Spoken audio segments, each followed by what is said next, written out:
দর্শক, সংবাদের এই পর্যায়ে জেনে আসব বাজার দর পরিস্থিতি। রাজধানী এবং গাজীপুর থেকে যুক্ত হয়েছেন আমাদের সহকর্মীরা। আমরা চলে যাচ্ছি শুরুতে রাজধানীর শান্তিনগরে, যেখানে রয়েছেন মরিয়ম আজিজ মৌরিন।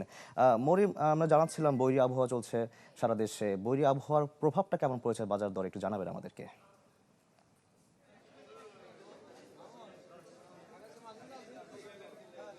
শাকিল, আমরা সকাল থেকেই শান্তিনগর বাজারে রয়েছি। যেহেতু সাপ্তাহিক প্রথম কর্মদিবস, সেই জায়গা থেকে বাজারে একটু ঢিলেঢালা পরিবেশে রয়েছে এবং আকাশটাও মেঘলা, যে কোনো সময় বৃষ্টি হতে পারে। এবং গত এক সপ্তাহ যাবৎ কিন্তু অনেক বৃষ্টি হচ্ছে, সেই জায়গা থেকে বৃষ্টির কারণে অনেকটাই প্রভাব পড়েছে বাজারে এবং জিনিসপত্রের দামও কিন্তু অনেকটাই চড়া। বিশেষ করে সবজির দাম কিন্তু অনেকটাই বেড়ে গেছে।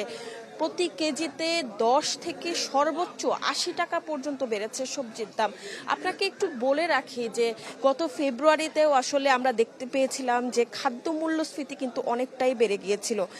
সেই তুলনায় মার্চে খাদ্য মূল্যস্ফীতি কিন্তু কমে দাঁড়িয়েছে 8.71%, যেটি ফেব্রুয়ারিতে ছিল 9.13%। কিন্তু কাগজে কলমে মূল্যস্ফীতি কমলেও সবজির বাজারে বা বাজার নিত্যপণ্যে সেই দাম কিন্তু আসলে নেই এবং সব কিছুর দামই কিন্তু চড়া। 1 কেজি ধুন্দুল 70 থেকে 80 টাকা এবং টমেটো 50 থেকে 60 টাকা বিক্রি হচ্ছে। এক সপ্তাহ আগে এই সবজি দুটির দাম কেজিতে 10 থেকে 15 টাকা কম ছিল। দাম বেড়ে যাওয়ার কারণ হিসেবে আমরা বিক্রেতার সাথে কথা বলেছি যে কেন দামটা বেড়ে গেল। বৃষ্টি ও পরিবহনের ভাড়া বৃদ্ধির দোহাই দিচ্ছেন তারা, যে বৃষ্টির কারণে আসলে অনেক ফসল নষ্ট হয়ে গেছে। সেই জায়গা থেকে কৃষকরা পাইকার পর্যায় থেকেই বেশি দামে বিক্রি করছে, সেক্ষেত্রে বেশি দামে বিক্রি করতে হচ্ছে। এদিকে সপ্তাহ ব্যবধানে আরও কিছু সবজির দাম বেড়েছে, তার মধ্যে বেড়েছে শসা, পেঁপে, ঝিঙে ও চিচিঙ্গার দাম। আজকের দরদাম যদি আপনাকে একটু বলতে চাই, যে শসা বিক্রি হচ্ছে 80 থেকে 100 টাকায়, যেটি গত সপ্তাহে ছিল 50 থেকে 60 টাকা। টমেটো 10 টাকা কেজিতে 10 থেকে 15 টাকা বেড়েছে। সেই জায়গা থেকে বিক্রেতাদের দাবি যে মশলা জাতীয় যে পণ্য, পেঁয়াজের দাম 10 টাকা কেজিতে কমেছে, যেটি গত সপ্তাহে ছিল পেঁয়াজের দাম 50 টাকা, সেটি এই সপ্তাহে কেজিতে বিক্রি হচ্ছে 40 টাকা কেজিতে। তো ক্রেতারা বলছেন আসলে এই নিম্ন মূল্যস্ফীতি থাকা মরিন, সত্ত্বেও। বুঝতে পেরেছি, ধন্যবাদ আপনাকে। দর্শক, আমরা জানছিলাম রাজধানীর চিত্র, এবার জেনে আসবো গাজীপুরের চিত্র, যেখানে রয়েছেন রফিকুল ইসলাম খান। রফিক, আমরা যেমনটা শুনছিলাম যে আসলে সবকিছুরই আসলে বাড়তি দাম, অনেকটা চওড়া। গাজীপুরের কি অবস্থা সেখানে জানাবেন পরিস্থিতি আমাদের।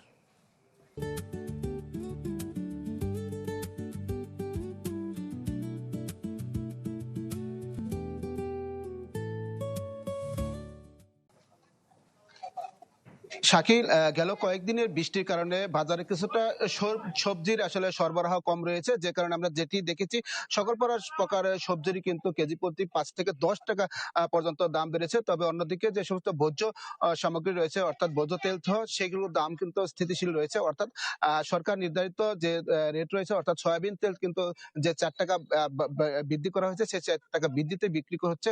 তাছাড়া আমরা যে বাজার ঘুরে যেটি দেখেছি, গত সপ্তাহে যেটি বেগুন বিক্রি হতো 60 টাকা, সেই বেগুন কিন্তু আজকে বিক্রি হচ্ছে 80 টাকা কেজি।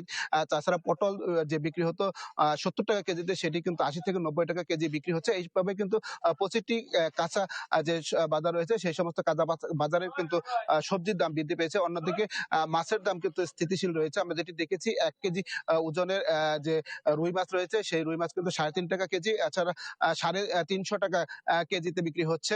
এভাবে কিন্তু বাজার স্থিতিশীল বলা যায় না। তবে ক্রেতারা যেটি বলছেন, গত সপ্তাহের তুলনায় এই সপ্তাহে প্রতি কেজিতে 20 থেকে 25 টাকা পর্যন্ত বৃদ্ধি পেয়েছে। এজন্য মনিটরিং এর দাবি জানিয়েছে। এই ছিল গাজীপুর থেকে সর্বশেষ খবর। জি শাকিব। রফিক, আপনাকেও ধন্যবাদ।